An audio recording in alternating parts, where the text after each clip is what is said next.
1 week later, Catherine Sterling's BMW flipped 3 times before slamming into the embankment. Glass exploded outward in a glittering spray. Metal shrieked as the roof crumpled like aluminum foil. The car landed upside down, tires spinning uselessly against the night sky. Jamie Washington ran through hurricane rain that felt like needles against his skin. His janitor uniform clung to his body, soaked through in seconds. His left leg, the one with shrapnel still buried deep in the bone, screamed with every step. 12 years since Fallujah. The limp never went away. The BMW was smoking. Gas leak. He could smell it even through the downpour, that sickeningly sweet petroleum stench that meant seconds, not minutes. Inside the crushed vehicle, a woman hung upside down from her seatbelt, unconscious, blood streaming from a gash on her forehead running up into her blonde hair because gravity worked backward now. Her chest rose and fell in shallow, desperate gasps.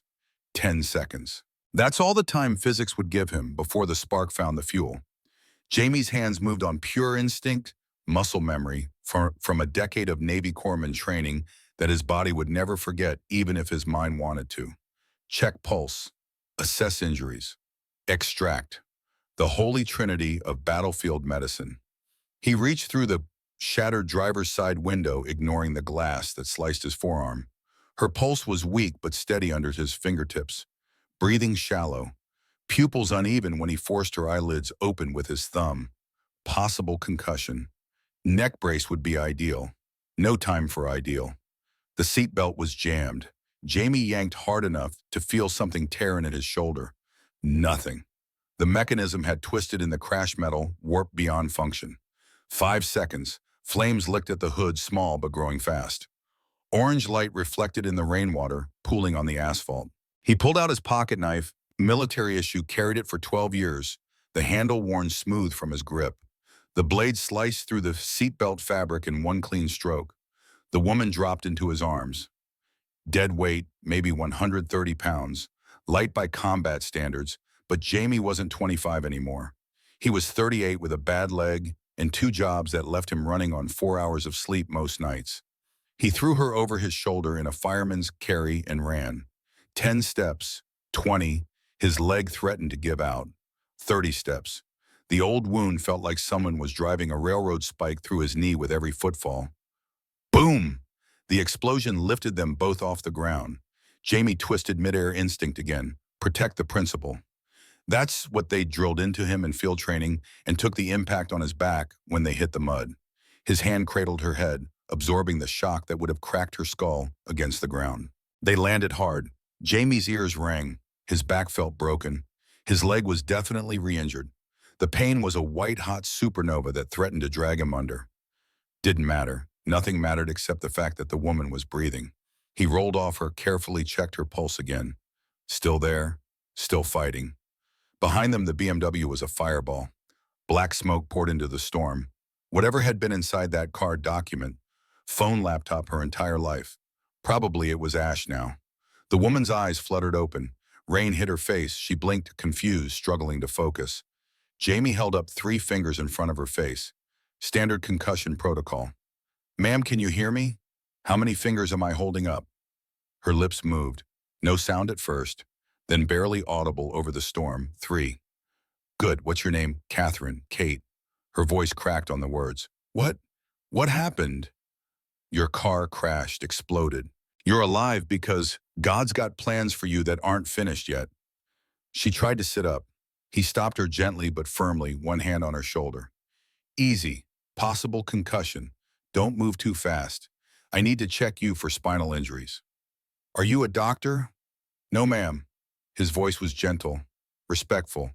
The tone he'd used on dozens of injured Marines who were scared and hurting and needed someone to be calm. Just a janitor, but I know a little first aid. Kate looked past him at the burning wreckage. Her eyes went wide with horror and something else panicked that had nothing to do with physical injury. My briefcase, my laptop. I need... Ma'am, nothing in that car survived. I'm sorry. You don't understand. There were files, important files, evidence of... She stopped herself, awareness creeping back. She didn't know him, didn't know if she could trust him. I understand you're alive, Jamie said simply. That's what matters right now. Everything else we can deal with after. Thunder boomed overhead. The storm was getting worse if that was even possible. The highway stretched empty in both directions. No cars, no help, just rain and darkness and two people who shouldn't have survived the last 5 minutes. We need to get you to a hospital, Jamie said, doing a quick visual assessment. No obvious broken bones, no arterial bleeding, but internal injuries were always a gamble. Kate fumbled for her phone. The screen was spider-webbed with cracks, but somehow still glowing. She tried to unlock it. Failed. Tried again. The touchscreen was dead, responding to nothing. She looked around like she was just now realizing where they were. Deserted highway, middle of a hurricane. No civilization in sight. Hospital's 20 miles south, Jamie said, reading her thoughts. Roads are flooding. I've got a truck right there.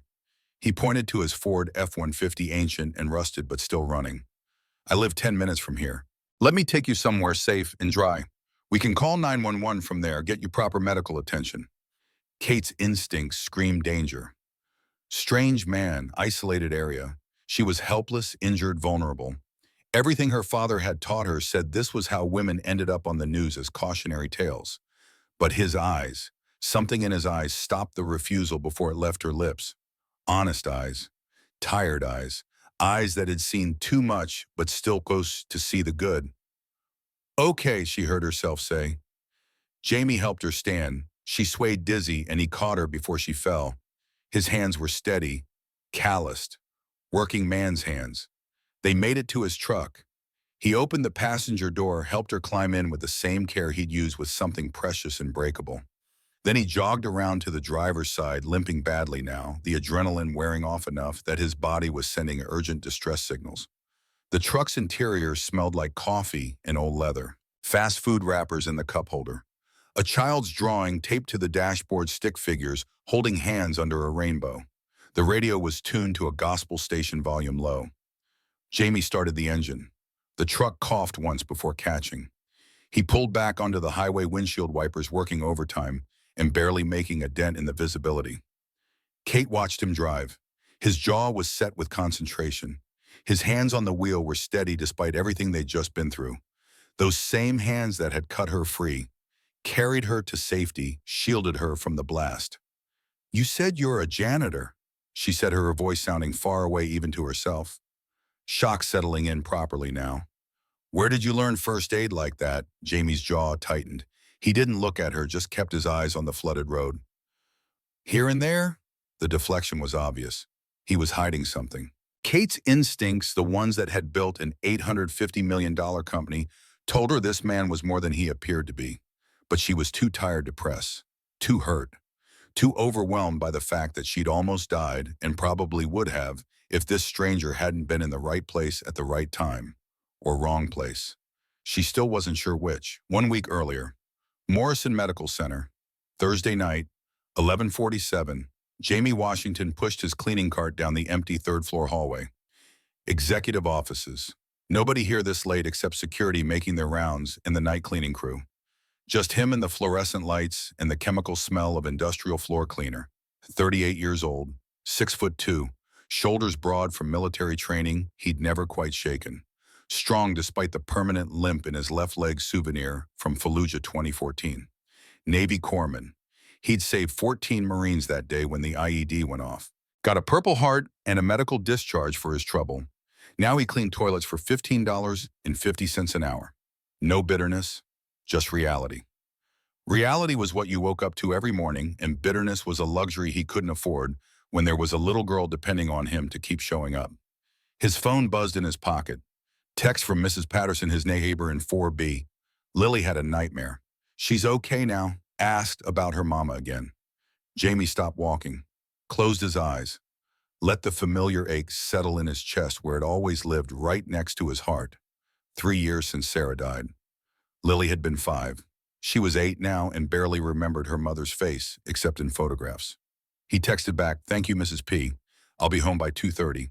Then back at 6 in the morning for his second job. Maintenance at the apartment complex where they lived. Fix leaky faucets, unclog drains, patch drywall. Whatever the landlord needed, whenever he needed it, because rent didn't pay itself and Lily's private school tuition was due the first of every month without fail. $800 a month for elementary school. It gutted his budget, left them eating ramen more nights than not. But the public school in their neighborhood had metal detectors and police officers in the halls, and no child of his was going to learn in a place where she needed to worry about gunfire during math class. $31,500 a year total income, plus what was left of Sarah's life insurance, which was almost gone now. Medical bills from his leg ate whatever the insurance didn't cover. Groceries, utilities, Lily's school. The costs added up like water filling a bucket with holes in the bottom. No matter how much you poured in, you were always running low. But Jamie never complained. You do what you have to do. That's what men do, what fathers do. What his own father had taught him before cancer took him when Jamie was 19. His daddy had worked 3 jobs to keep the family fed. Never complained once. Just showed up every day and did the work because that's what love looked like in action, not words. Sarah had understood that. She'd loved him for it. Said he reminded her of her own father, quiet, steady, the kind of man who built a foundation you could trust to hold even when everything else shook. Then a drunk driver ran a red light and Jamie became the foundation for a little girl who didn't understand why mommy wasn't coming home ever again. He finished the 3rd floor and took the elevator down to the parking garage. His shift ended at 2. Still 4 hours to go. His back ached. His leg throbbed. 45 minutes until his next break, when he could sit down for 10 minutes and eat the sandwich Mrs. Patterson had packed him turkey on white bread, Lily's favorite, so they always had it in the house. The parking garage was quiet, just the hum of ventilation and the distant sound of rain starting to hit the concrete outside. Weather report had said something about a storm coming. Hurricane watch. Jamie made a mental note to check the apartment windows when he got home. One of them didn't seal right. Water got in during heavy rain. He started pushing his cart toward the elevator when he heard it. The click of high heels on concrete. Fast. Urgent. Someone running. Jamie looked up. A woman burst through the stairwell door. Blonde. Maybe 35. Business suit that probably cost more than his monthly rent.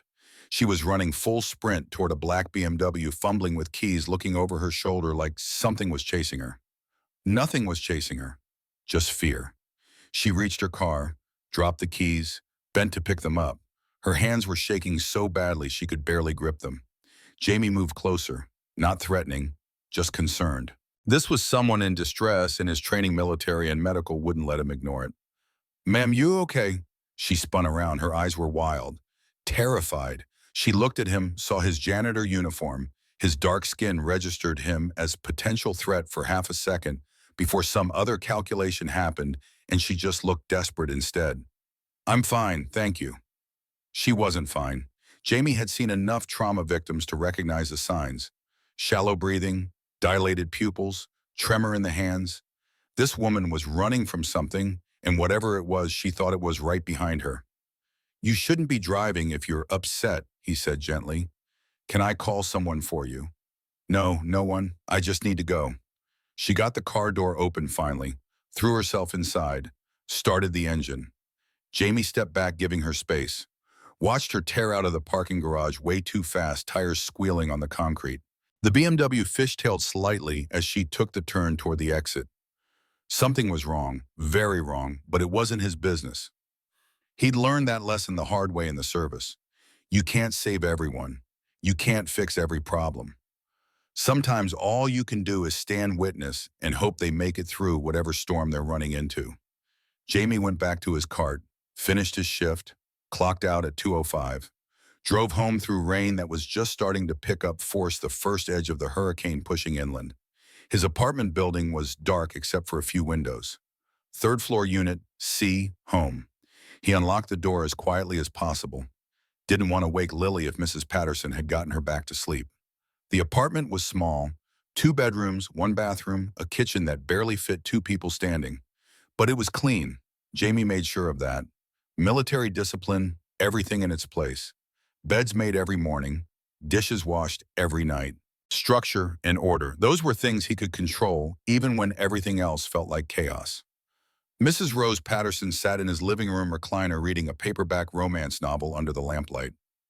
She was 73, black, grandmother energy that filled whatever room she occupied.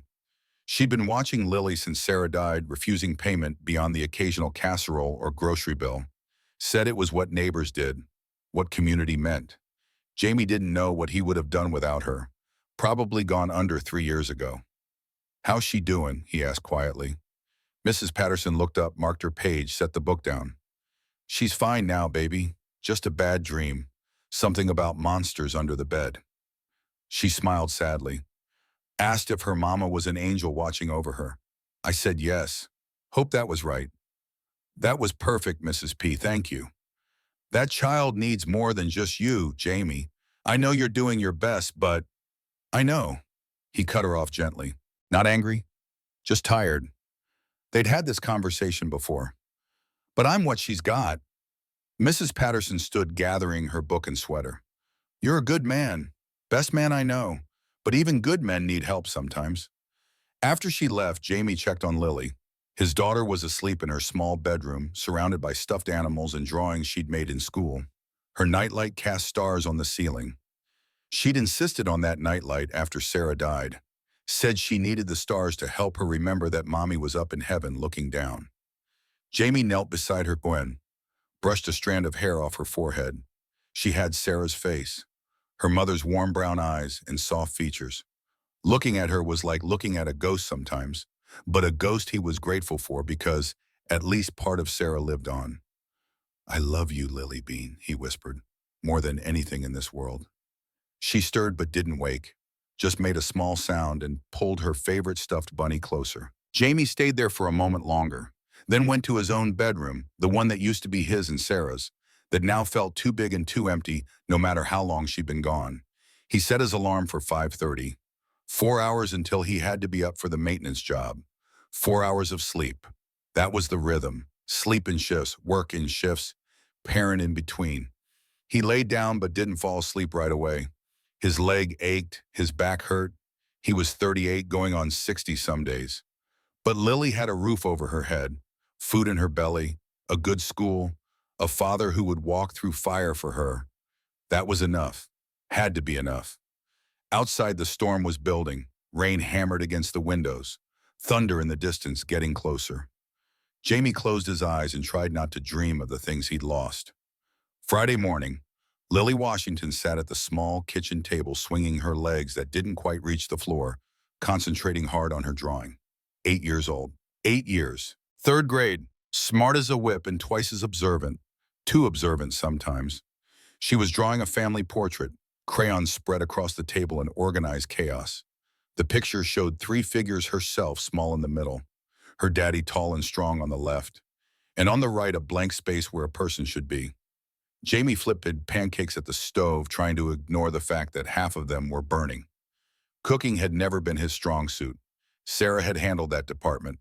He'd handled everything else, fixing things that broke, managing money, making sure the home ran smoothly. They'd been a team. Now he was a solo act, trying to cover all the positions and dropping balls everywhere. "Daddy, you're burning them again." "No, baby. That's called caramelization. It's fancy." "That's called burning. Miss Patterson says you need a wife to help you cook." Jamie's chest tightened. He didn't turn around, just kept flipping pancakes that were definitely burning now. "Miss Patterson talks too much sometimes. She says it's not good for you to be alone, that you're sad even when you smile." Out of the mouths of babes, Jamie plated the pancakes, burnt edges and all, and brought them to the table. Sat down across from his daughter. "What are you drawing, Lily Bean?" She held it up proudly. "Our family. See? That's me. That's you. And that's—" she pointed to the blank space. "That's the spot for someone new." Jamie's throat closed. "Sweetheart, we talked about this. It's just us. And that's okay. We're doing fine." "But you're lonely, I can tell." Her 8-year-old logic was devastating in its simplicity. "And I miss having a mom, not because I don't love you, Daddy, but because families are supposed to have 2 people." Says who? Says everyone at school. They all have moms and dads. Or at least they have someone besides just one person. She looked at her drawing. "I left the space empty because I don't know what she looks like yet. But I'm waiting." Jamie reached across the table and took her small hand in his. You are the smartest, kindest, most wonderful person I know. And I promise you, if the right person comes along, someone who makes our family better, not just bigger, I'll recognize her. But until then, you and me, we're complete. Understand? Lily nodded, but Jamie could see she didn't quite believe him. They ate burnt pancakes with too much syrup. Lily talked about school spelling test on Monday art project, due Wednesday field trip to the Science Museum next month that required a $30 permission slip Jamie was already trying to figure out how to budget for. At 7:30, Jamie walked her the 3 blocks to the bus stop. Other kids waited with their parents. Other parents in business suits heading to office jobs. Other parents who didn't look like they'd gotten 4 hours of sleep and had cleaning chemicals permanently embedded under their fingernails. Jamie stood slightly apart from the group. Not unfriendly, just aware that he didn't quite fit into their world of PTA meetings and weekend soccer practices and summer camps that cost more than his monthly income. The bus came. Lily hugged him tight. I love you, Daddy. I love you more, baby girl. Be good. Learn something. I'll see you at 3. She climbed on the bar, waved from the window. Jamie waved back until the bus turned the corner and disappeared. Then he walked back to the apartment complex, changed into his maintenance uniform, and spent the next 8 hours fixing toilets and replacing air filters and listening to tenants complain about things he couldn't control: rent prices, parking spaces, the quality of the cable TV service. At 3, he picked Lily up from the aftercare program at school. They went home. She did homework while he made dinner spaghetti, one of the 5 things he could cook without burning. They ate together. He helped her study for her spelling test. They watched one episode of a cartoon she liked. Bath time, story time, prayers. God bless Daddy and Miss Patterson and my teachers and my friends, and please tell Mommy I miss her and I hope she's happy in heaven. Jamie tucked her in, kissed her forehead. Sweet dreams, Lily Bean. Daddy, do you think Mommy would want you to be happy? I am happy. I've got you. But happy like before. Happy like in the pictures where you're smiling for real. Jamie didn't have an answer for that, so he just kissed her forehead again and turned off the light, leaving the star nightlight glowing. At 5:30, he left for his night shift at the hospital. Mrs. Patterson was already there, letting herself in with the spare key, settling into the recliner with her book. You work too hard, Jamie. No such thing, just hard enough to keep moving forward. He drove to Morrison Medical Center in the truck that needed new tires and a transmission repair he couldn't afford. Clocked in at 6, started the routine all over again. 3rd floor by midnight, executive offices by 1. At 1:15, Jamie was emptying trash cans in the CEO's office suite when he heard voices, angry voices. He froze, not wanting to interrupt but unable to leave without being noticed. 2 people in the conference room, a man and a woman. The door was ajar. Telling you, Kate, you need to stop looking into this. It's not what you think. Then explain the offshore accounts, Marcus. Explain $47 million in transfers that have no authorization codes. Accounting errors. I'll have our CFO review. You are the CFO, and you're lying to me. Jamie quietly backed away from the door. Not his business, not his place to overhear executive disputes. He moved to the next office, giving them privacy. But he caught one last exchange before he was out of earshot. If you keep digging, Kate, you're going to find things that will destroy everything your father built. Is that what you want? I want the truth. The truth will hurt you more than it hurts me. Trust me on this. Let it go. Silence. Then footsteps. Fast. The woman Kate stormed out of the conference room past Jamie without even seeing him. She headed for the elevators. The man Marcus followed at a slower pace. He noticed Jamie this time, looked at him the way people looked at furniture. Invisible. Beneath consideration. You, janitor. Did you hear any of that? Jamie met his eyes, kept his face neutral. Hear what, sir? Marcus studied him for a long moment, then nodded. Good, keep it that way. What happens in executive offices stays in executive offices.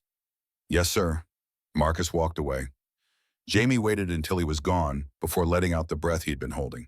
He'd seen that look before. In the military, in officers who were hiding things, who had secrets they'd protect at any cost. Whatever was happening between Kate and Marcus, it was bigger than accounting errors. But it wasn't Jamie's problem. He had his own problems, like the fact that Lily needed new shoes and the electricity bill was overdue, and his truck was making a noise that promised expensive repairs in the near future. He finished his shift, drove home, slept for 4 hours, woke up and did it all again. Friday night, the storm. By Friday evening, the hurricane warnings had turned serious. Jamie dropped Lily at Mrs. Patterson's at 5:30, kissed her goodbye. "Storm's getting bad," Mrs. Patterson said. "Maybe you should stay home tonight." "Can't. I need the hours." Bills didn't care about hurricanes. He drove to the hospital through rain that was already making the roads dangerous. Clocked in at 6. Started his rounds. By 11, the storm was at full force. Hurricane winds, flooding, power outages across the city. The hospital was running on generators. Jamie worked by emergency lighting. Most people had gone home. Just essential staff. Just the people who couldn't afford not to show up. At midnight, Jamie finished the third floor and headed down to the parking garage. That's when his phone rang. Unknown number. "Hello, Isho. Mr. Washington, this is Morrison Medical Center security. We need maintenance in the parking garage. Water main burst. It's flooding." "On my way." Jamie grabbed his tools and headed down. The parking garage was a mess, water everywhere. The security guard was trying to shut off the valve but couldn't get enough torque. "Let me help." Jamie applied his weight to the pipe wrench. Between them, they got it shut off. "Thanks, man. I was about to call for backup." "No problem." Jamie was soaked, exhausted. It was 12:30. Another hour and a half until his shift ended and he could go home, strip off these wet clothes, catch a few hours of sleep before starting all over again. He walked back toward the elevator. That's when he heard it. The squeal of tires on wet concrete. Too fast, way too fast. Then the crunch of metal hitting the parking garage barrier. Jamie ran toward the sound. A black BMW, the same one from earlier in the week, had crashed into the concrete wall. The front end was crumpled, steam rising from the hood. The driver slumped over the steering wheel. He pulled the door open. The woman Kate lifted her head, blood on her face, eyes unfocused. "Ma'am, can you hear me?" "I can't. He's trying to. I have to." She wasn't making sense. Concussion symptoms. Jamie quickly assessed no major bleeding airbag had deployed, but she needed medical attention. "Stay still. You're in a hospital. I'm going to get help." "No." She grabbed his wrist with surprising strength. "No hospitals. He'll find me. He'll know. Please. I just I need to disappear." "Ma'am, you need a doctor. I need to leave now before he realizes I survived." Jamie looked into her eyes, saw terror. Real, visceral fear. Whatever she was running from wasn't just in her head. He made a decision and that would change everything. "Okay, come on. My truck's over there. I'll take you somewhere safe." He helped her out of the car. She was shaky, disoriented. He basically carried her to his truck, got her in the passenger seat, came back and grabbed her purse from the BMW. Then he drove out of the parking garage and into the hurricane with a woman he didn't know and a decision he couldn't take back. The rain was biblical now. Jamie could barely see 10 feet in front of the truck. The wipers worked overtime and accomplished nothing. Kate sat in the passenger seat, pressing a cloth to the cut on her forehead, saying nothing. "Where do you live?" Jamie asked. "I'll take you home." "No, can't go home. He knows where I live." "Who knows?" She looked at him, seemed to be deciding something. "Then my CFO, Marcus Delacroix. I found evidence he's embezzling from my company. $75 million. I confronted him tonight. I think he tried to kill me." "Did he tamper with your car?" "I don't know, maybe. The brakes didn't work right. The steering pulled. I barely made it to the hospital before I crashed." Jamie's hands tightened on the wheel. This was bigger than he thought. Corporate conspiracy. Attempted murder. He should take her to the police. But she was right. If her CFO was willing to kill her, he had resources. Money. Power. The police would ask questions, start an investigation, and during all that time she'd be exposed. Vulnerable. "I have a small apartment," Jamie heard himself say. "East Charlotte. Not fancy, but it's off the radar. No one would think to look for a CEO there. You can stay tonight." Figure out next steps in the morning. Kate studied him in the dim light from the dashboard. Why are you helping me? You don't know me. You're hurt. Someone's trying to kill you. What else would I do? She didn't have an answer for that. They drove through the hurricane. The streets were flooding. Several times Jamie had to detour around water that was too deep to risk. The 10-minute drive took 30. When they finally pulled up to his apartment building, Kate looked at it like she'd landed on another planet. Small, old, working class. So far from her world, it might as well be another country. I know it's not what you're used to, Jamie started. It's perfect, she interrupted. No one would ever look for me here. He helped her out of the truck. They climbed the stairs to the third floor, both soaked through. Unit C, Jamie unlocked the door. Kate stepped inside. The apartment was small but immaculate. Photos on the walls, a man in military uniform, a woman holding a baby family portraits, modest furniture. Everything clean and organized with military precision. And standing in the middle of the living room wearing a nightgown and rubbing her eyes was Lily. Daddy, Jamie's heart sank. He'd hoped Lily would be asleep, that he could deal with this situation without involving his daughter. But Mrs. Patterson was standing there too, arms crossed, worry written all over her face. Jamie Washington. What on earth? She stopped when she saw Kate, saw the blood, the torn clothes. Her expression shifted from concern to protective. Lord have mercy. Baby, are you all right? I'm fine, Mrs. P. This is Catherine. Her car crashed in the storm. She needs help. Mrs. Patterson was already in motion. Get that child out of those wet clothes before she catches pneumonia. I'll make tea. But Lily was staring at Kate with wide eyes. Are you hurt? Kate knelt down, bringing herself to eye level with the little girl. A little bit, but your daddy saved me. He's very brave. My daddy saves everybody, Lily said matter-of-factly. That's what he does.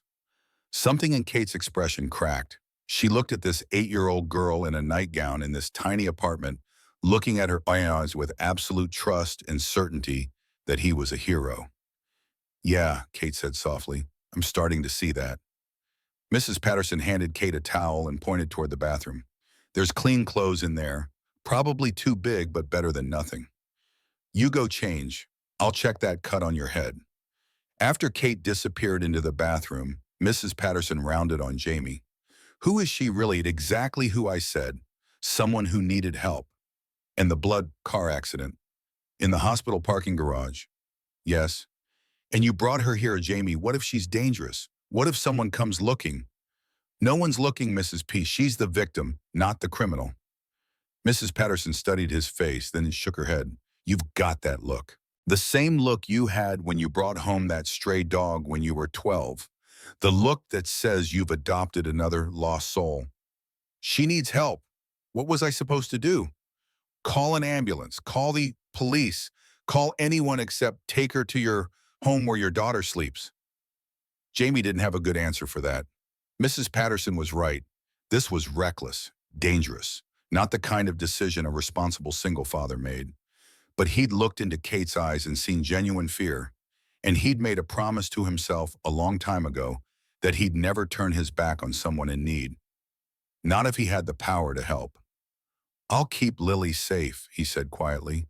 Always, you know that. Mrs. Patterson's expression softened. I know, baby. You're a good man. Too good sometimes. That's what worries me. Kate emerged from the bathroom wearing Sarah's old sweatpants and navy hoodie. They hung loose on her frame. Her blonde hair was damp, pulled back from her face. The cut on her forehead had stopped bleeding. Mrs. Patterson examined it with practiced efficiency. Not deep enough for stitches, but you'll have a nasty bruise, possible concussion. You need to stay awake for at least 4 hours. Standard protocol. I'll stay up with her, Jamie said. No, you won't. You've got to be up at 6 for your other job. Mrs. Patterson fixed him with a look. I'll stay. Make sure she doesn't sleep until it's safe. Mrs. P, you don't have to. Hush. Lily's already asleep in her room. I'll watch this one. You get some rest while you can. Jamie wanted to argue, but the truth was he was dead on his feet. The adrenaline from the rescue was wearing off and his body was sending urgent messages about sleep deprivation and injury and limits that even he couldn't ignore forever. Thank you, he said. After Mrs. Patterson shooed him toward his bedroom, Kate sat on the couch. Lily's drawing was still on the coffee table, the family portrait with the blank space. Kate picked it up. Your daughter drew this? Yeah, she's optimistic. She's lovely. How old? 8. And her mother, Jamie's expression went carefully blank. Died 3 years ago, car accident. Kate's hand went to her mouth. I'm so sorry. Not your fault, but Kate felt it anyway. This man had lost his wife, was raising his daughter alone, working 2 jobs, living in a tiny apartment, and still he'd stopped to save a stranger in a storm. She looked around the living room again, really looked. Saw the textbooks on the shelf, advanced trauma life support, emergency medicine procedures, anatomy and physiology. Those books, she said. Are they yours? Yeah. You were a medic. Corpsman, Navy, 10 years. Why'd you leave? Jamie was quiet for a long moment. Then got injured. Fallujah, 2014. IED took out my knee. They offered desk work, but Sarah was pregnant with Lily. Military life meant moving every 2 years, deployments. I wanted to be present for my daughter, so I got out. Do you regret it? Every time I can't pay a bill, yeah, he smiled sadly, but every time Lily hugs me, never. Kate felt something crack open in her chest. This man, this stranger who cleaned toilets for minimum wage and raised his daughter alone and still had the capacity to save people in hurricanes. I'll pay you, she said, for helping me, for the clothes, for no. Jamie's voice was firm. I didn't do it for money, but I want to be someone. I'm sure you do, and I appreciate the thought, but if you give me money, it changes what this is. It makes it a transaction. And this isn't that. This is just one person helping another person because that's what we're supposed to do. Kate stared at him. In her world, everything was a transaction. Every favor had a price. Every kindness expected payment. This man lived in a different world, one she didn't recognize but desperately wanted to understand. Thank you, she said finally, for everything. Jamie nodded. Get some rest. Well, not rest, particularly. Stay awake for Mrs. P, but you're safe here. I promise. He disappeared into his bedroom. Kate sat on the couch with Mrs. Patterson, who made tea and small talk, and asked gentle questions that Kate answered in fragments. Outside, the hurricane raged. Inside, a CEO worth $850 million sat in a janitor's apartment and felt safer than she had in years. Morning arrived with unexpected sunlight. Kate woke on Jamie's couch, quilts piled on her warm and heavy. Her head ached, but the fog had cleared. She could think straight now. The apartment smelled like coffee and something burning. Voices from the kitchen. A child's laughter. A man's gentle correction. Kate sat up slowly, testing her body for damage. Bruises everywhere. Her ribs screamed when she moved. But nothing broken. Nothing that wouldn't heal. She stood wrapped, one of the quilts around her shoulders, and walked toward the kitchen. The scene stopped her in the doorway. Jamie stood at the stove, spatula in hand, focused on a griddle covered in pancakes. He wore jeans and a faded t-shirt. His daughter Lily sat on a chair beside him, both of them wearing matching aprons that said, "Kiss the cook." "Daddy, that one's definitely burning." "No, see, it's golden brown." "It's black." "That's advanced golden brown." Lily giggled. The sound was pure and uncomplicated, the sound of a child who felt safe in her world. Then she saw Kate. "You're awake. Daddy said we had to be quiet so you could sleep, but I wanted to wake you up because we're making pancakes." Jamie turned. His expression shifted when he saw Kate standing there, concern mixed with something else. Relief, maybe, that she'd made it through the night without complications. "How are you feeling?" he asked. "Like I got hit by a truck, but alive, thanks to you." "Coffee's ready. Mugs are in the cabinet above the sink." Kate poured herself a cup. The mug was chipped, but the coffee was strong and hot.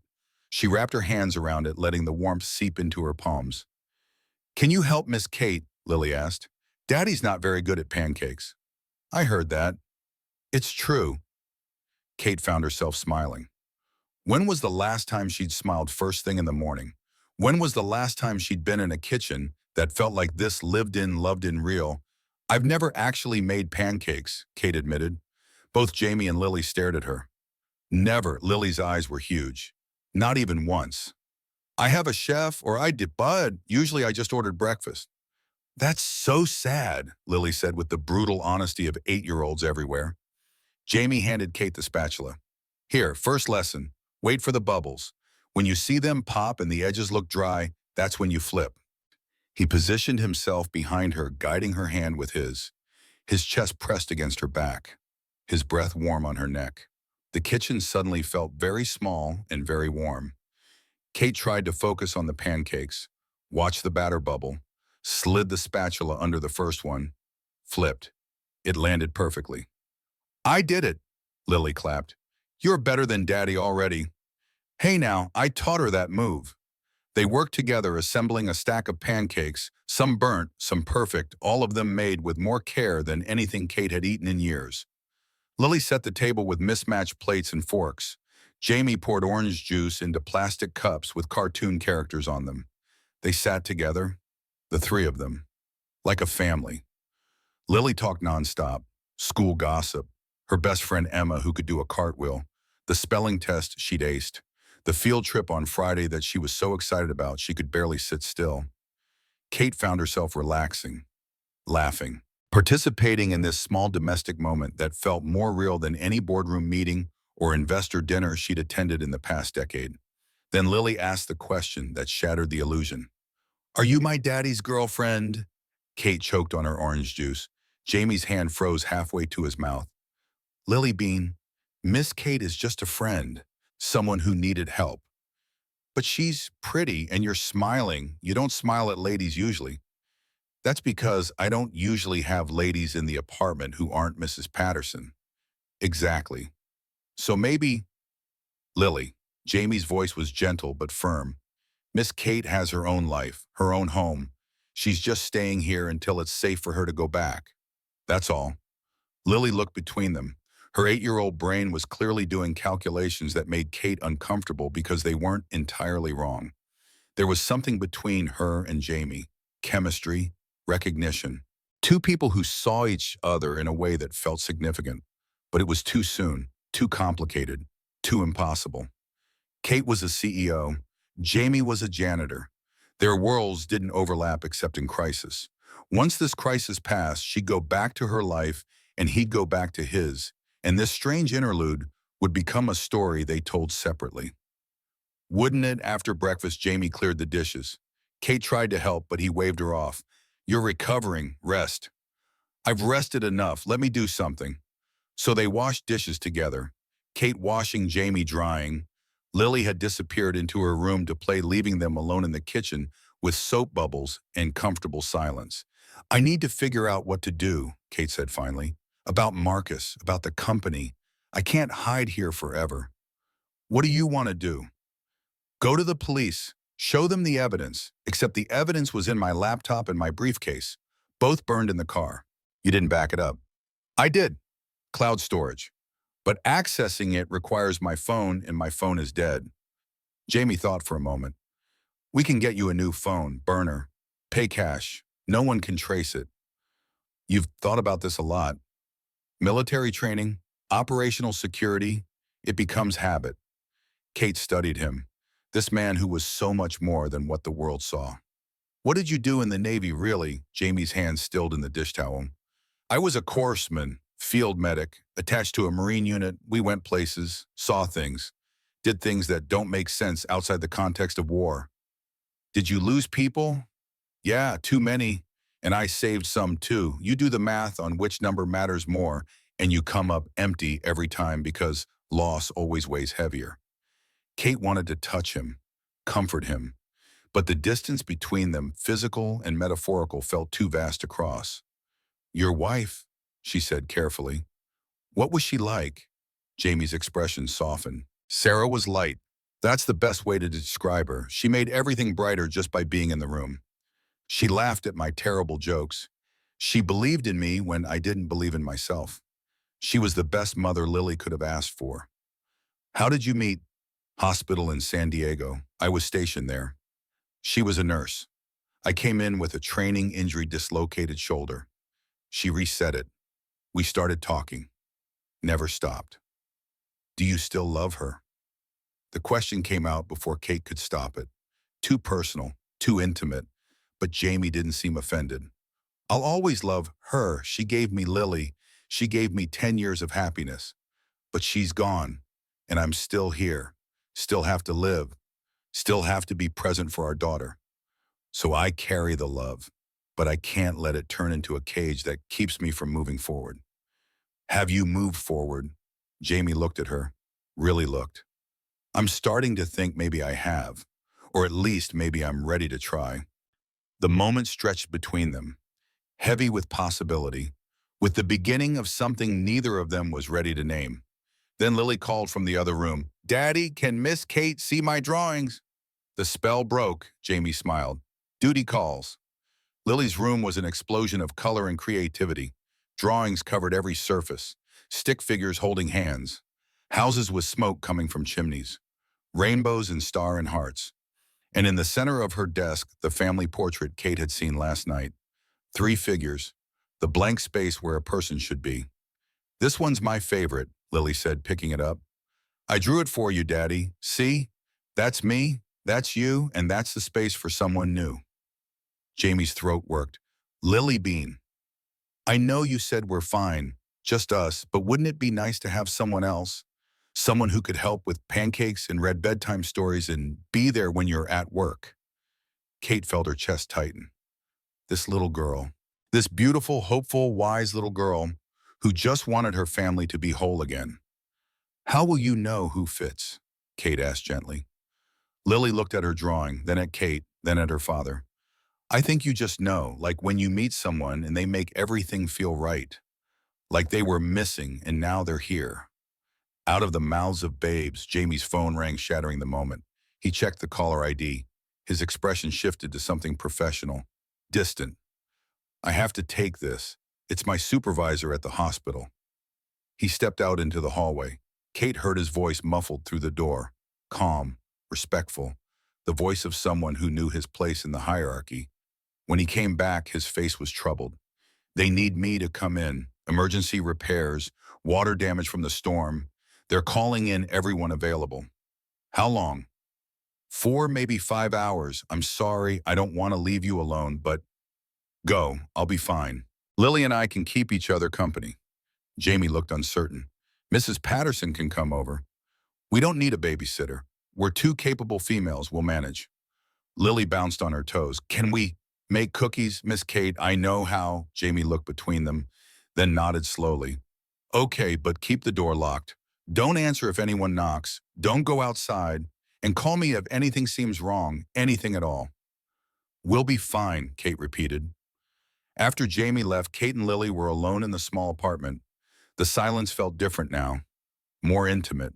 2 people who were strangers yesterday, but something more today. "Want to help me with my art project?" Lily asked. "It's for school. We have to make a collage about family." "Sure." They spread out on the living room floor, construction paper and magazines and glue sticks and scissors. Lily explained her vision, a collage that showed what family meant to her. "It's not just blood," Lily said with the wisdom of someone who'd lost a parent too young. "Miss Patterson says family is who shows up, who stays, who loves you even when it's hard." Kate helped her cut out pictures, a house, a dinner table, people holding hands, simple images that represented complex truths. "Do you have family, Miss Kate?" "Not really. My mother left when I was little. My father died 5 years ago. I have a brother, but we're not close." "That's sad. Everyone needs family." "I have my company, my employees." Lily looked at her with an expression far too mature for 8 years old. "That's not the same." "No, it's not." They worked in silence for a while. Then Lily asked, "Why did the bad man try to hurt you?" Kate had wondered when this question would come. Lily was smart. She'd heard enough last night to know something was wrong. "Someone at my company was stealing money. I found out. Now he wants to stop me from telling anyone." "That's not fair."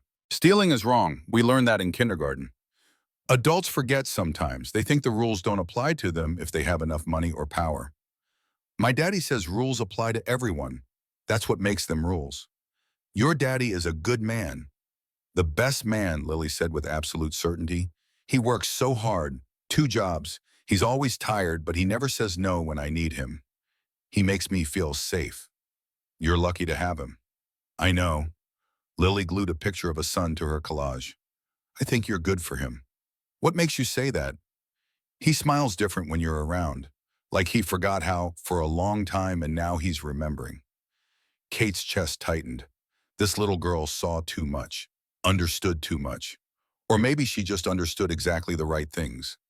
They finished the collage. It was beautiful, chaotic and colorful and full of hope. Then Lily showed Kate the rest of her drawings, page after page of families, stick figures holding hands, houses with yards, dogs and cats and siblings. You draw a lot of families, Kate observed. I miss having one, a real one. It's just me and Daddy and he's amazing, but sometimes I want more. Is that bad? No, sweetheart, that's human. Do you want more too? The question hit harder than it should have. Did she, Kate, had spent her entire adult life building a company, chasing success, accumulating wealth. She had everything society said she should want, and she'd never felt more alone. Yeah, Kate said quietly. I think I do. Lily smiled. Then maybe you should stay with us. Then nobody would be lonely. If only it were that simple. If only wanting something was enough to make it possible. Around noon, Kate's phone, the cracked one she'd salvaged from the crash, buzzed to life. She'd left it plugged into Jamie's charger, hoping against hope.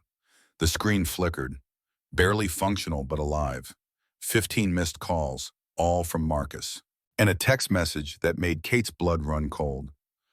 I know you survived. I know you were hiding, but you can't hide forever. Come back and we can work this out. Or stay hidden and watch everything you love burn. Kate's hands shook. He was threatening her. Openly now. No more pretense of civility or corporate politics. She opened her email app, pulled up the cloud storage where she'd backed up all the evidence. Transaction records, offshore accounts, emails proving Marcus had been embezzling for years. Everything she needed to destroy him, but also everything he needed to justify killing her. Another text came through. Your brother called me, said you weren't answering your phone. He's worried. Should I tell him you're dead? Would be easier than explaining why you disappeared. Kate's stomach turned. David, her half-brother. They weren't close, but he didn't deserve to think she was dead. She called him. He answered on the first ring. Katie, Jesus Christ. Where are you? Marcus said. Your car was found burned out on the highway.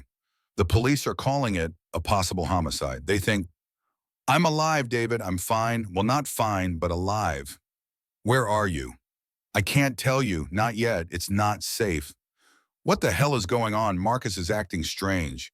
The board is in chaos. Your office has been sealed by police. Katie, what did you find? Kate told him. All of it.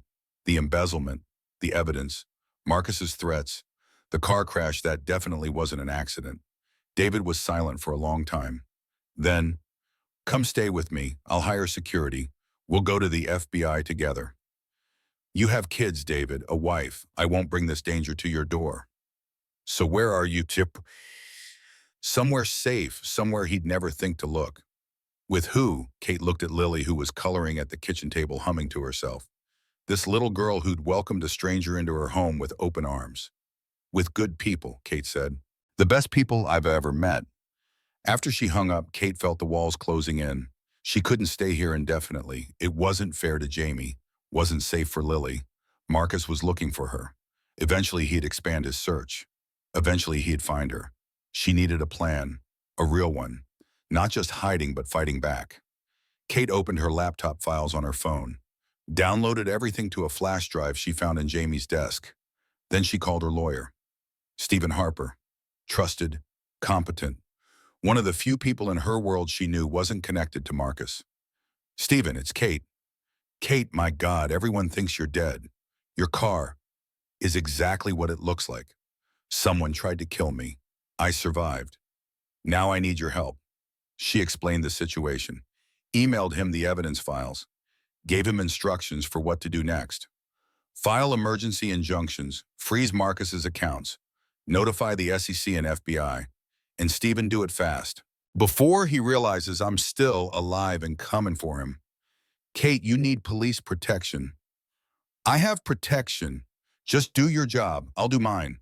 She hung up. felt the weight of decisions settling on her shoulders. This was war now, corporate warfare, the kind that destroyed reputations and ended careers and sometimes ended lives. But she'd been running her father's company for 8 years. She knew how to fight, and now she had something worth fighting for.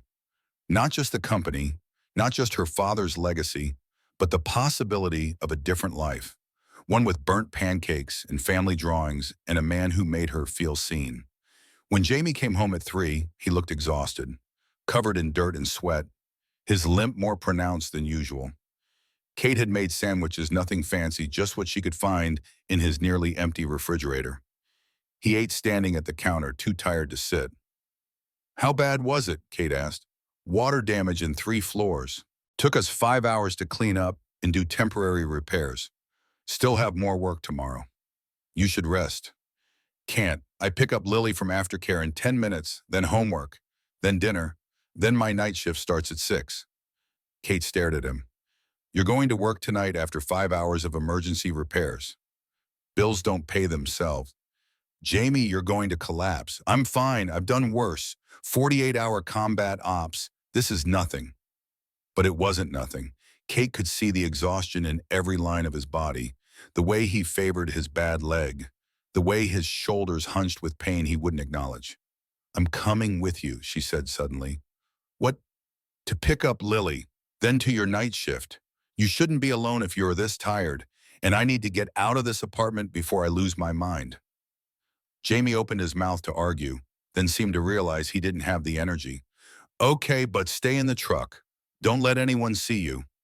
They picked up Lily together. The little girl's face lit up when she saw both of them. "Are you coming to dinner too, Miss Kate?" "If that's okay with your dad." "More than okay, maybe you can help with homework. Daddy's terrible at math." "I am not." "You are too. Remember when you got my fractions wrong?"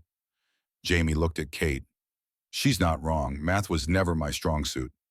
At the apartment, Kate helped Lily with homework, while Jamie made dinner spaghetti, one of apparently 5 things he could cook without burning. They ate together, cleaned up together, the rhythm of domestic life that felt foreign and familiar at the same time. Then Jamie left for his night shift. Mrs. Patterson arrived to watch Lily, and Kate made a decision. She called a car service, gave them an address. Then she dressed in the most anonymous clothes she could find in Jamie's closet, dark jeans, a hoodie, a baseball cap. "Where are you going?" Mrs. Patterson asked. "To finish what I started." "Child, that man saved your life. Don't throw it away by being reckless." "I'm not being reckless. I'm being strategic. Marcus thinks I'm dead or hiding. He's not expecting me to go on offense." "And what does Jamie think about this plan?" Kate smiled. "He doesn't know. And I'd appreciate if you didn't tell him until I'm already gone." Mrs. Patterson shook her head. "You're as stubborn as he is. Lord help you both." The car took Kate to Sterling Biotech headquarters. After midnight, the building was dark except for security lights. She used her executive key card. Marcus wouldn't have thought to deactivate it yet if he really believed she was dead. The card worked. Kate slipped inside. She knew this building better than anywhere else in the world. Her father had built it. She'd spent her entire adult life here. Every hallway was familiar territory. She took the stairs to the executive floor, avoided the elevator, too visible, too traceable. Her office was exactly as she'd left it. Papers scattered, coffee cups still on the desk, her life frozen in the moment before everything changed. Kate booted up her desktop computer. Accessed files Marcus thought were destroyed, downloaded everything to multiple flash drives. Then she went to her father's old office, the one that had been sealed since his death, the one Marcus had insisted should remain a memorial. Kate had never questioned it before. Now she wondered what he'd been hiding. She picked the lock, a skill she'd learned from a rebellious phase in college that her father never knew about. Inside the office was exactly as her father had left it 5 years ago. His desk, his books, his coffee mug with "World's Best Dad" that she'd given him when she was 12. Kate's throat closed. She'd been so busy being angry at him for dying for leaving her alone that she'd never processed the grief. She started searching, methodically, looking for anything Marcus might have wanted hidden.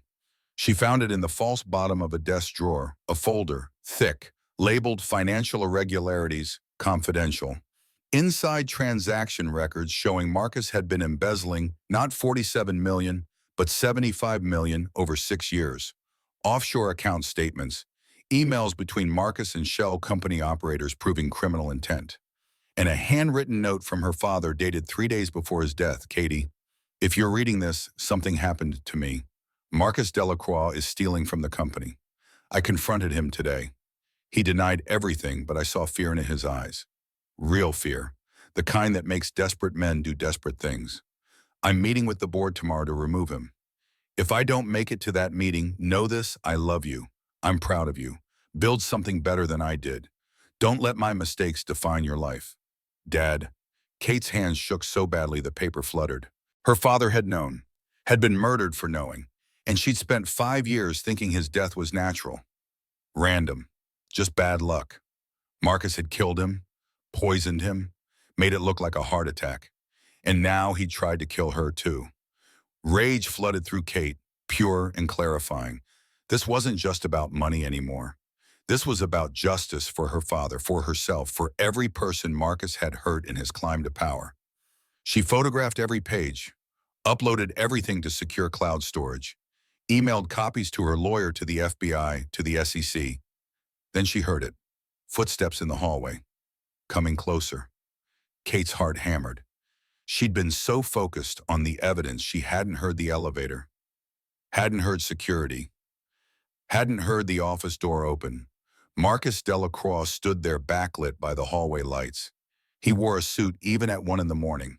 Always professional, always composed. Except now. Now his face was twisted with fury. I knew you'd come here, he said. I knew you couldn't resist. Always so predictable, Kate, just like your father. Kate stood, held up her phone. I've already sent everything. The police have it. The FBI has it. Your offshore accounts are being frozen as we speak. It's over, Marcus. You think so? He stepped into the office, closed the door behind him. You think anyone will believe you? A CEO who faked her own death, who's clearly having a breakdown. By the time this reaches trial, I'll have spun it so thoroughly you'll look like the criminal. My father's autopsy will show exactly what it showed before. Heart attack, no autopsy, no investigation. Clean. Then I'll demand an exhumation, toxicology tests. The truth will come out. Marcus laughed. It was an ugly sound. The truth is your father was weak, past his prime. This company needed new leadership and he was too proud to step aside. So I helped him along. You murdered him. I liberated him. And this company. And myself. He moved closer. Just like I'm going to liberate the company from you. Kate backed toward the window. Trapped, no way out except through Marcus or a 42-story drop. Security's on my payroll, Marcus continued. No one's coming to help you. No one even knows you're here. This time, Kate, you actually will die. And it will look like suicide. Distraught CEO father's death anniversary approaching, jumped from his office window. Very tragic. He lunged. Kate dodged. Her self-defense training from college kicked in muscle memory, saved her from freezing. She swept his leg. He went down hard.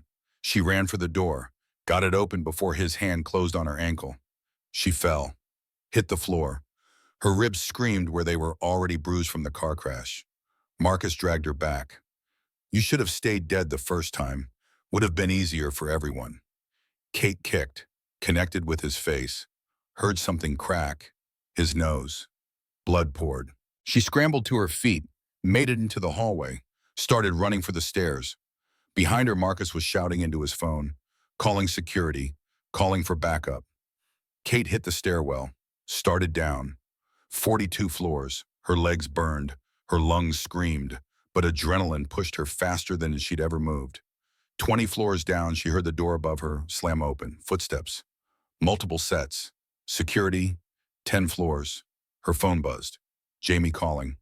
She didn't answer, couldn't stop. Ground floor. Kate burst through the emergency exit into the parking garage, sprinted for the street. The city was dark at this hour, empty, no witnesses, no help. A car was waiting.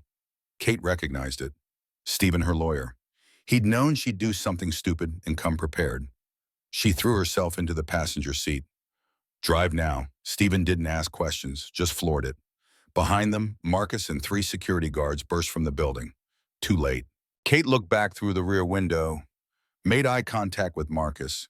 Even from this distance, she could see his rage, his promise that this wasn't over. Where to? Stephen asked.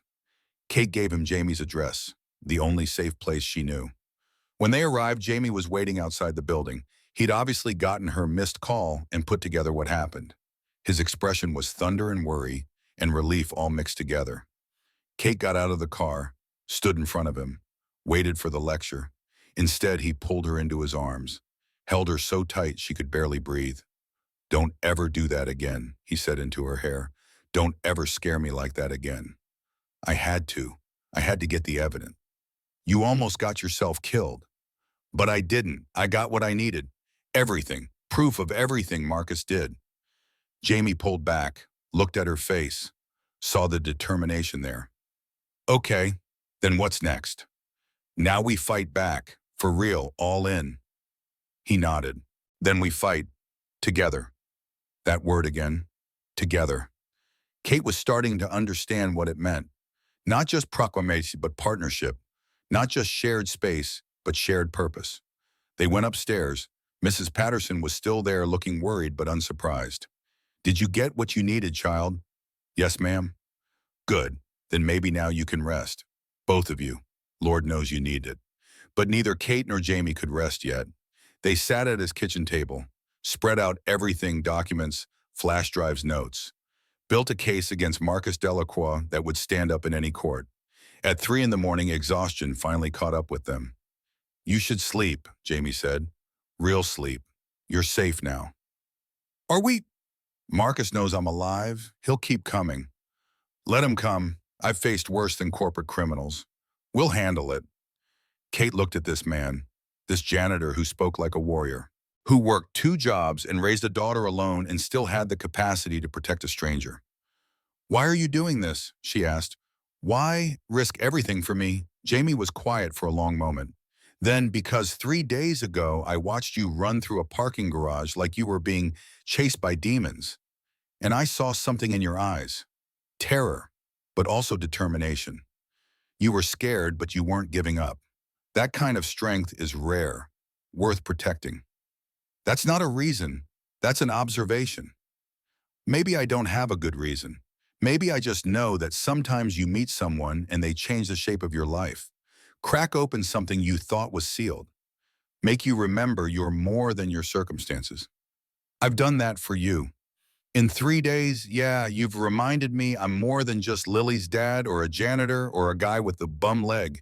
You see me, really see me, and that's a gift. Kate's throat closed. You see me too, not the CEO, not the money, just me. Yeah, I do. They sat in silence, the space between them charged with possibility. Then Jamie stood. You take my bed, I'll sleep on the couch. I can take the couch. Kate, you just fought off a murderer. You're bruised and exhausted. Take the bed. That's not a request. She was too tired to argue. In Jamie's bedroom, Kate lay down in sheets that smelled like him. Clean laundry and something indefinable. Something masculine and safe. She closed her eyes, let exhaustion pull her under, and dreamed of pancakes and family drawings and a man who made her feel like coming home. Kate woke to sunlight streaming through unfamiliar curtains and the sound of a child crying. She sat up disoriented. Jamie's bedroom. Right. She'd slept in his bed while he took the couch. Her body ached everywhere, bruises from the crash muscles sore from fighting Marcus' exhaustion that went bone deep. But Lily was crying. That sound cut through everything else. Kate pulled on the borrowed clothes and opened the door. The scene in the living room made her stomach drop. Lily sat on the couch, clutching her stuffed bunny, tears streaming down her face. Mrs. Patterson stood nearby, looking grim, and Jamie was on the phone, his expression carved from stone. I understand. Yes, we'll be there. 2 o'clock. Yes. He hung up, saw Kate standing in the doorway. His eyes were haunted. What happened? Kate asked. That was Child Protective Services. Someone filed a complaint. They're coming to inspect the apartment this afternoon. If they don't like what they see, they'll take Lily. The room spun. Kate grabbed the door frame for support. Marcus, he did this. He's going after Lily to get to me. Probably. The complaint cited inappropriate persons in the home and unsafe living conditions. Both lies, but CPS has to investigate every complaint. Lily's sobs got louder. Are they going to take me away from Daddy? Jamie crossed the room in 3 strides, scooped his daughter into his arms. No, baby. No one's taking you anywhere. I promise. But you promised Mommy wouldn't die, and she did anyway. The words hit like a physical blow. Jamie's face crumpled for just a second before he locked it down. Military discipline. Don't let the enemy see you break. That's different, Lily Bean. That was an accident. This is people making trouble, but we're going to handle it. Okay, you trust Daddy. Lily nodded against his chest, but her body still shook with sobs. Kate felt rage building, pure and incandescent. Marcus wasn't just threatening her anymore. He was weaponizing a child, using CPS as a tool to hurt an innocent little girl because her father had dared to help someone in need. What do we need to do? Kate asked, her voice steady despite the fury underneath. To prepare for the inspection. Mrs. Patterson rattled off a list. Childproof the outlets, make sure there's food in the fridge, clean sheets, smoke detectors working, first aid kits stocked. Lily's room needs to be safe and age appropriate. Jamie needs pay stubs to prove income. Proof of school enrollment. Medical records showing Lily's up to date on vaccines and checkups. I have most of that, Jamie said. But the childproofing, I never got around to it. Lily's 8, old enough to know not to stick things in outlets. CPS doesn't care about logic, they care about checklist compliance. Kate pulled out her phone and called Stephen Herberwasser, her lawyer. I need you to do something else, now. Find the best family law attorney in Charlotte, someone who specializes in CPS defense. Money's no object. I need them at this address by 1:30. Kate, what's going on? Marcus is going after a child to get to me. I'm not letting that happen. She hung up, turned to Jamie. Give me a list of everything this apartment needs. I'm going shopping. Kate, you can't. You're supposed to be hiding. I'll wear a disguise, sunglasses and a hat. I'll be fine. But Lily needs this apartment to pass inspection, and we have, she checked the clock, 5 hours to make that happen. Jamie looked like he wanted to argue, but desperation won. Okay, thank you. Kate borrowed more of Sarah's clothes, added sunglasses and a baseball cap, looked at herself in the mirror, and barely recognized the woman staring back. 3 days ago, she'd been a CEO in designer suits. Now she was wearing a dead woman's sweatpants and about to buy child-proofing supplies for a family that wasn't hers. And somehow this felt more real than anything in her old life. She took Jamie's truck, drove to the nearest home improvement store, filled a cart with outlet covers, cabinet locks, smoke detectors, first aid supplies, fire extinguisher, then to the grocery store. Filled another cart with actual food, not just ramen and frozen dinners, but fresh vegetables, fruit, milk, bread, chicken, things that said responsible parent feeds their child properly. At checkout, Kate paid cash, $800 total, more than Jamie probably spent on groceries in a month. But this wasn't about money. This was about making sure CPS had no ammunition.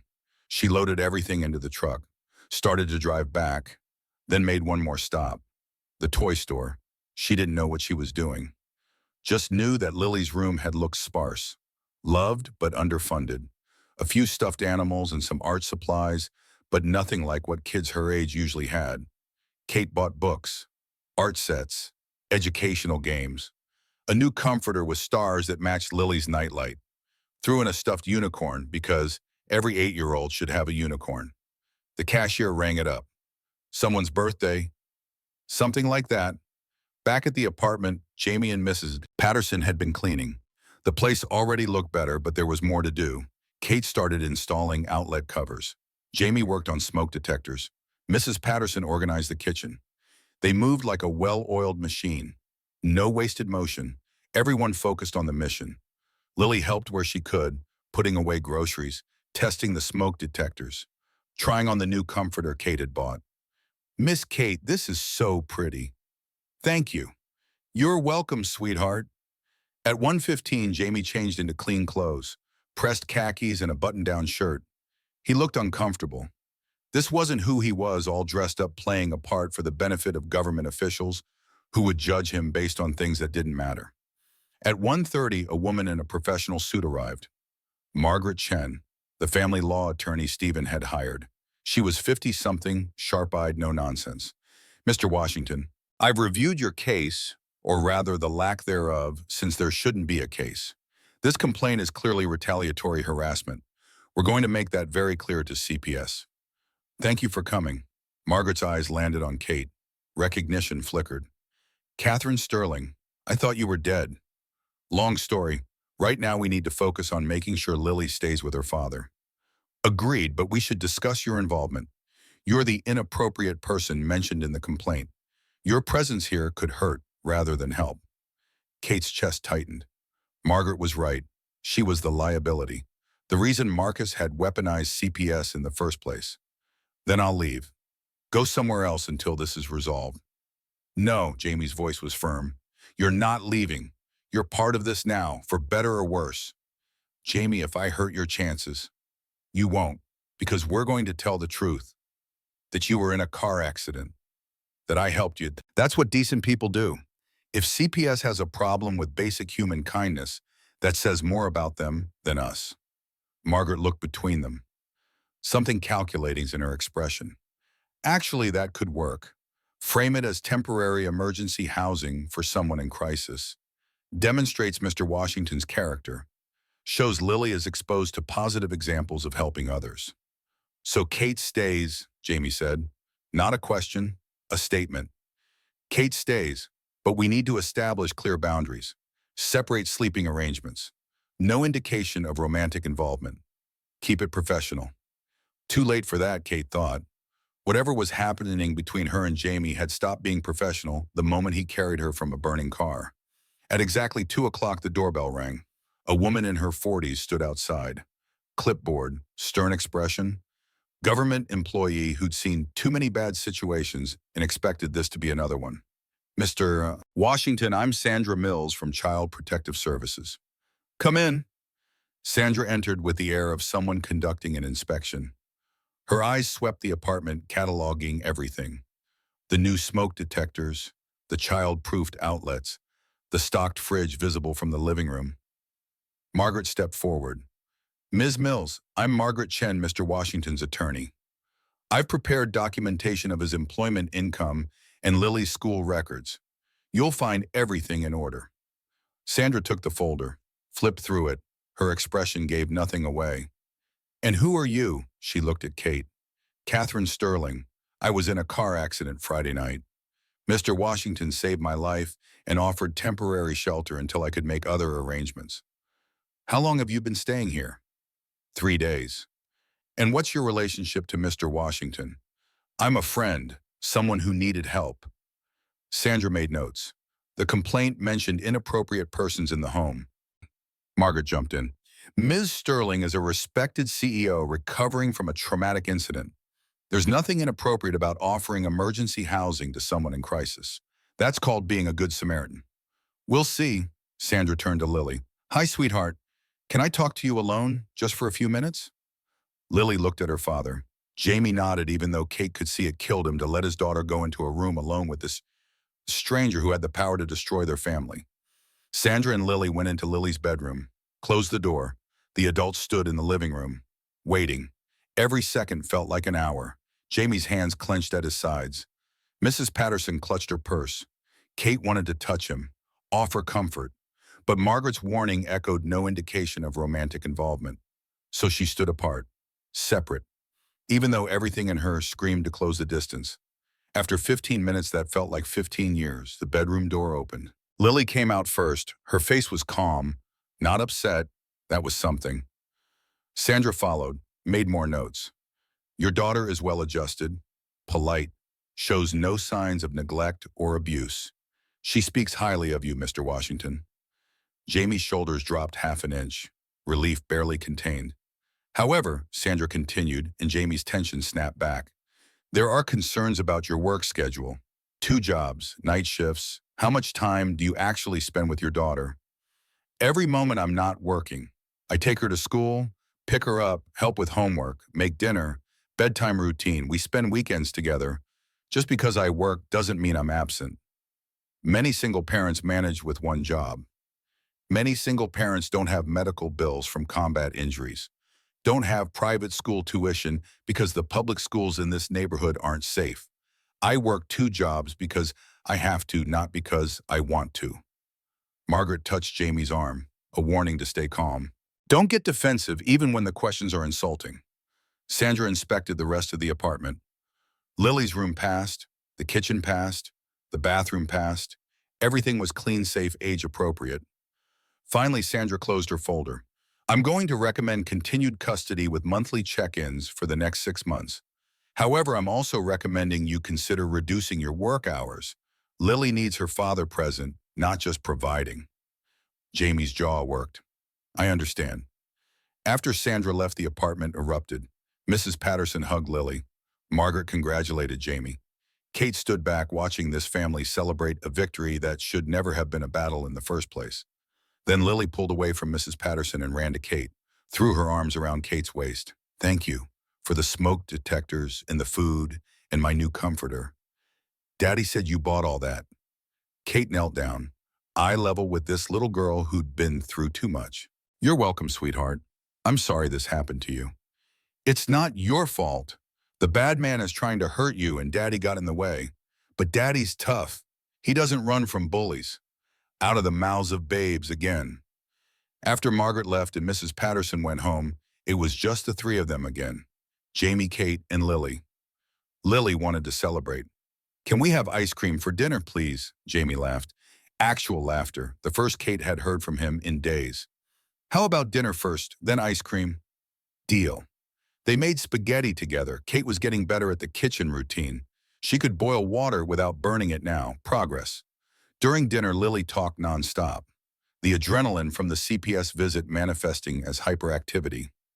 She told them about school, about her friends, about the field trip on Friday that she was so excited about. Miss Kate, you should come. Parents can volunteer. Well, you're not my parent, but you're my friend. Can friends come?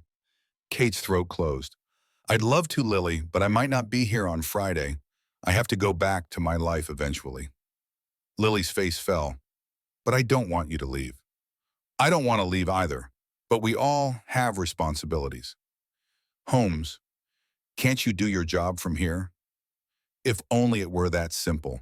Kate's company was in crisis. Marcus was still out there plotting. Her board was probably in chaos. She had obligations, employees depending on her, investors expecting answers. But none of that felt important compared to this. Sitting at a cheap kitchen table with a single father and his daughter eating spaghetti that was slightly overcooked, feeling more at home than she ever had in her penthouse. After dinner, Jamie sent Lily to get ready for bed. Then he turned to Kate. We need to talk about what happens next. I know, I can't stay here forever. That's not what I meant. He ran a hand over his face. Exhausted.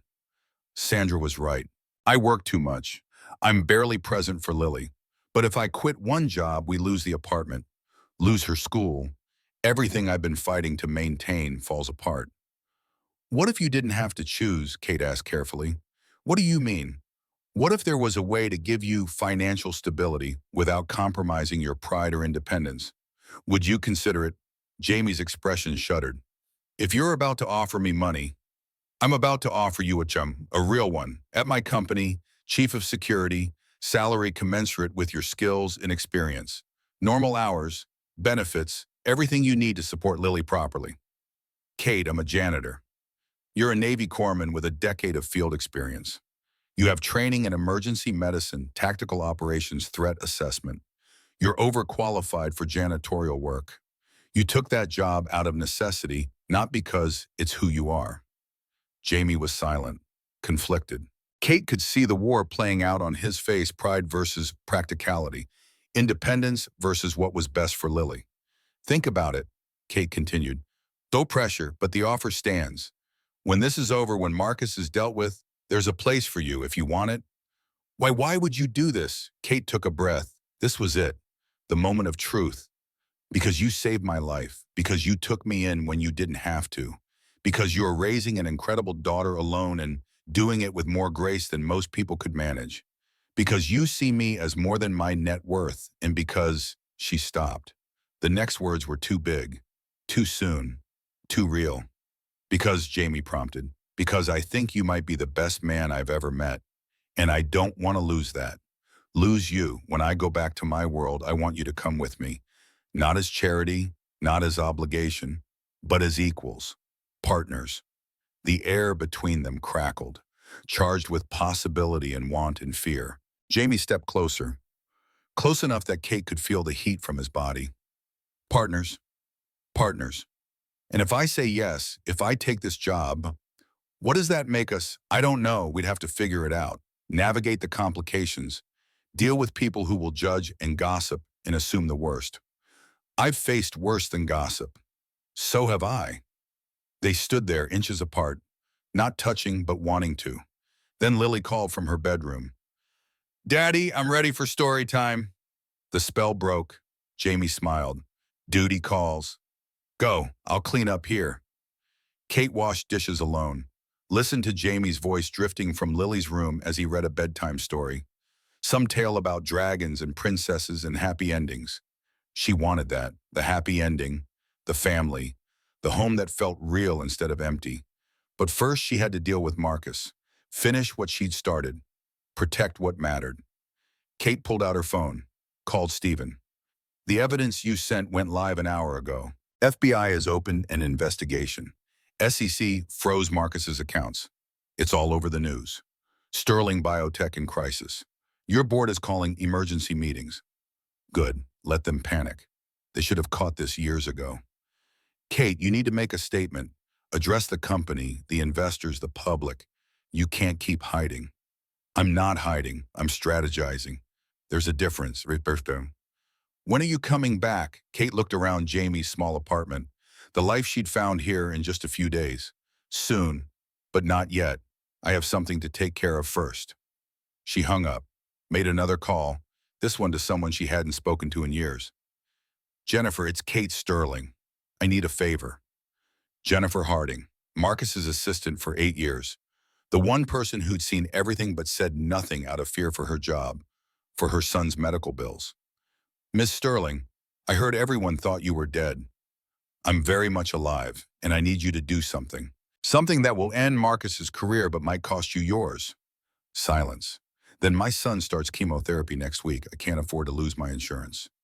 You won't? I'll cover his treatment myself if needed. Every penny, for as long as it takes, but I need you to testify. Tell the truth about what you've seen. The embezzlement, the threats, everything. More silence, and Kate could hear Jennifer breathing, calculating, weighing her child's life against her conscience. Okay, yes, I'll do it. Not for the money, but because it's right, because I should have done it years ago. Thank you. I'll have my lawyer contact you. We'll protect you, I promise. After Jamie put Lily to bed, he found Kate on the couch, staring at her phone, planning her next move. She asleep? Kate asked. Finally, she was wired from the CPS visit. Jamie sat beside her, not touching, but close. What are you thinking about? How to end this? Marcus is wounded but not down. He'll regroup. Come at me at us from another angle. So we hit him first, harder. Kate looked at him, this janitor who thought like a soldier. You keep saying we, like this is your fight too. It became my fight when he went after Lily, when he weaponized a child to get what he wants. That crosses a line. I'm sorry, I never meant for you to get caught in the crossfire. I'm not sorry. Jamie turned to face her fully. These past 3 days have been case, danger, exhaustion, and they've also been the most alive I've felt since Sarah died. You woke something up in me, something I thought was gone. What's that? Purpose beyond just surviving, hope that there's more to life than 2 jobs and burnt pancakes and getting by on 4 hours of sleep. You make me want more, want better, not just for Lily, but for myself. Kate's chest tightened. I want that too, for both of us, a life that's bigger than what we've settled for. Then let's take it. Let's fight for it. Together. On that word again. Together. It was starting to feel like a promise.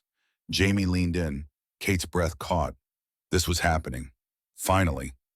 His lips met hers, soft at first, tentative, asking permission. Kate answered by deepening the kiss. Her hand came up to his face. His hand found her waist, pulling her closer. The kiss turned urgent, hungry. 3 days of tension and want, impossibility pouring out in this moment. When they finally broke apart, both were breathing hard. That was, Kate started. Yeah, we probably shouldn't. Probably not. CPS said no romantic involvement. CPS isn't here right now, Kate laughed. Actual laughter that felt foreign but good. You're trouble, Jamie Washington. Right back at you, Catherine Sterling.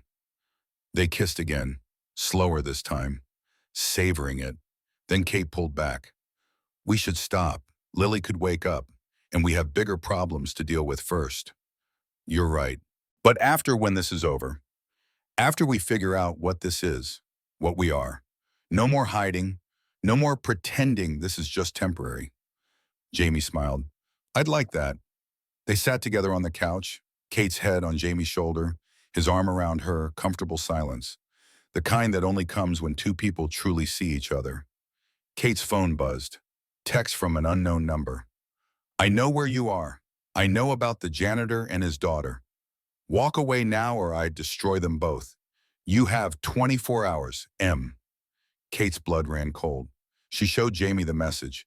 His expression hardened. Military mode activated. He's bluffing, trying to scare you into backing down. What if he's not? What if he really does know? What if coming here put you and Lily in danger? Then we deal with it, but we don't run. We don't let him win. Kate wanted to believe that, but fear clawed at her chest. She'd already brought CPS down on this family. What else would Marcus do? How far would he go? Another text, I can make the janitor lose his daughter permanently. I can make him lose everything. All you have to do is sign over CEO authority to me. Drop the investigation. Disappear. Everyone wins. Except everyone didn't win. Marcus would keep stealing, keep hurting people, keep getting away with murder. But if Kate didn't comply, he'd destroy Jamie, destroy Lily. Two innocent people who'd only tried to help. What do I do? Kate whispered. You fight. You don't negotiate with terrorists or corporate criminals. You fight back harder than they expect, even if it costs you everything. Jamie cupped her face, made her look at him. I've already lost it everything once, when Sarah died. I survived that. I'll survive this. But what I won't survive is watching you give up, watching you let a bully win because you're trying to protect me. I don't need protection. I need you to trust me. Trust us.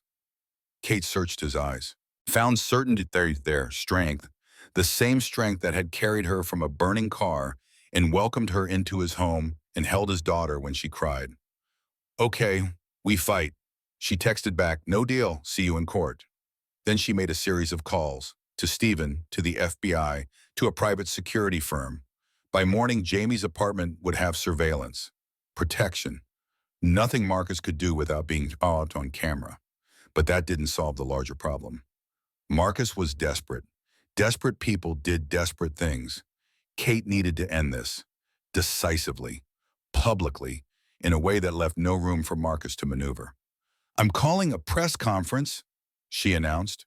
Tomorrow morning at Sterling Biotech headquarters. I'm going public with everything.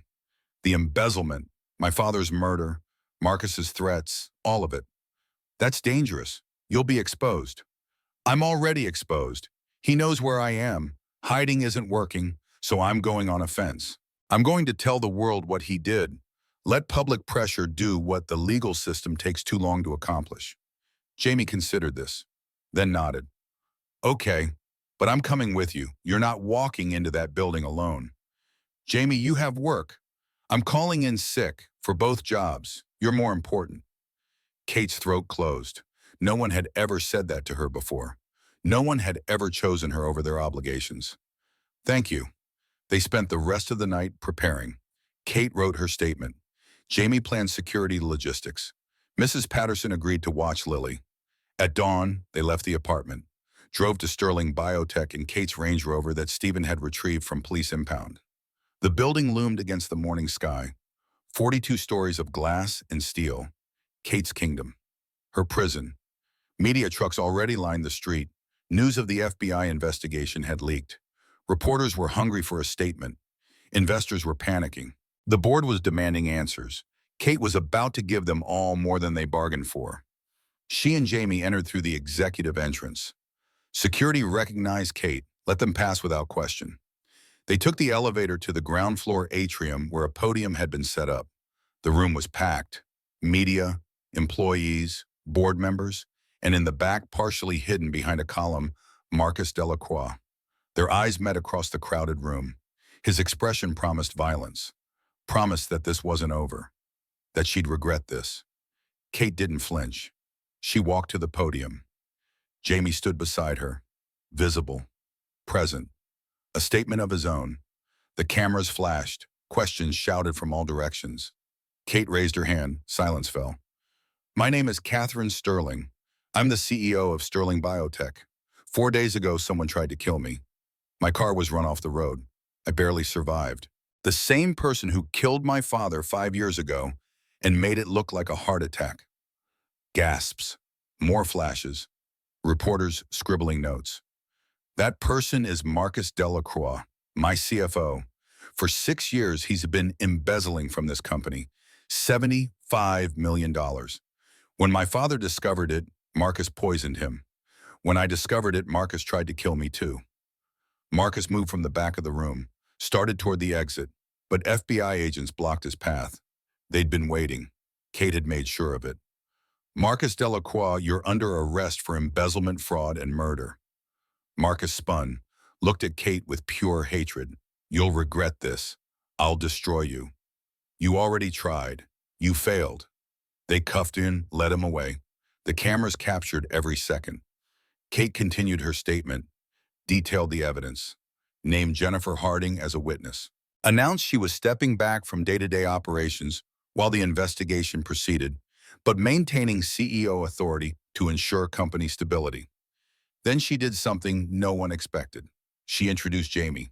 This is James Washington. 3 days ago, he saved my life, pulled me from a burning car, gave me shelter when I had nowhere to go, protected me when I was hunted. He's a former Navy corpsman, a single father, a good man, and starting today, he's Sterling Biotech's new chief of security. Murmurs, questions, confusion. I'm telling you this because Marcus Delacroix tried to use Mr. Washington and his daughter as leverage against me. He filed false CPS complaints, threatened an innocent child. This is what corruption looks like. This is what happens when someone values power over people. Kate looked directly at the cameras. But it's also what happens when good people stand up, when they choose to help instead of hide, when they risk everything to do what's right. That's the company I want to build. One founded on integrity, on truth, on taking care of each other. She stepped back. Let the reporters shout their questions. Let the board members look shocked. Let the employees whisper among themselves. She'd done it, gone public, burned the ships behind her. There was no going back now. Jamie touched her elbow. You okay?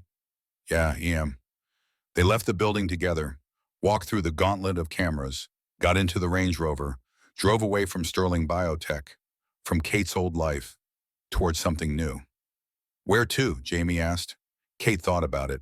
She could go back to her penthouse, reclaim her life, step back into the role of powerful CEO as if nothing had changed. But everything had changed. She'd changed. Your apartment, if that's okay. I'd like to be there when Lily gets home from school. Help her with homework, burn some pancakes, be part of your life. Jamie smiled, the real smile, the one that transformed his face. I'd like that too. The hardest goodbye. They drove in comfortable silence. Kate's phone rang constantly. Board members, investors, media. She ignored them all. When they got to the apartment, Mrs. Patterson had lunch waiting, sandwiches and sweet tea. She took one look at Kate's face and nodded. You did good, child. Real good. That man had it coming. Thank you for believing in me, Mrs. P. Wasn't about belief, was about facts. And the fact is you're good people, both of you. Now sit down and eat. You look like you haven't slept in a week. At 3 o'clock, they picked up Lily from school. The little girl's face lit up when she saw both of them. Miss Kate, you came. I wouldn't miss it. Lily chattered the whole drive home about her day. Art class, recess, the spelling bee she'd won. Normal 8-year-old concerns. No mention of CPS or danger or the chaos of the adult world. Back at the apartment, Kate helped Lily with homework while Jamie made dinner. The rhythm was becoming familiar, natural, like they'd been doing this for years instead of days. After dinner, Lily asked Kate to read her a bedtime story. Kate's throat closed. This was parent territory. Intimate. Special. Are you sure your dad usually does this? Daddy reads. You read. Together. So they did. Jamie and Kate sat on either side of Lily's bed, trading off pages, doing the voices, making her laugh. When the story ended, Lily yawned. This is nice, like a real family. It is nice, Kate agreed. Are you going to stay forever? Kate looked at Jamie. He looked back. Question in his eyes. Hope. Fear. Possibility. But Kate knew the truth. She couldn't stay. Not yet. Not until she'd cleaned up the mess at Sterling Biotech. Not until she was sure Marcus's reach was truly neutralized. Not until she could come back to this family as a whole person, not a fugitive. I don't know about forever, Kate said carefully, but I need to go back to my company for a while. Fix what's broken. Make sure everyone is safe. Then, she took a breath, then maybe we can talk about what comes next. Lily's face fell. But I want you here now. I know, sweetheart. I want that too. But sometimes grown-ups have responsibilities that can't wait. People depending on them. Promises to keep. Will you come back? Kate's eyes met Jamie's. Saw the same question there. The same fear that once she left this fragile thing they'd built would shatter. Yes, I'll come back. I promise. Cross your heart. Cross my heart. Lily seemed to accept this. She closed her eyes, drifted off with both of them beside her. In the living room later, Kate and Jamie sat together on the couch, the air between them heavy with things unsaid. When home? Jamie asked quietly. Tomorrow, I need to address the board. Start rebuilding trust. Make sure Marcus's accomplices are rooted out. It could take weeks, maybe months. And then I come back, to you, to Lily, to this. Well, Kate gestured around the small apartment. If you'll have me. Jamie took her hand. Kate, I'm a janitor who just got offered he's not sure he's qualified for. I live in a tiny apartment with a daughter who needs a mother more than she'll admit. I can't give you the life you're used to. I don't want the life I'm used to. It was empty, cold, lonely.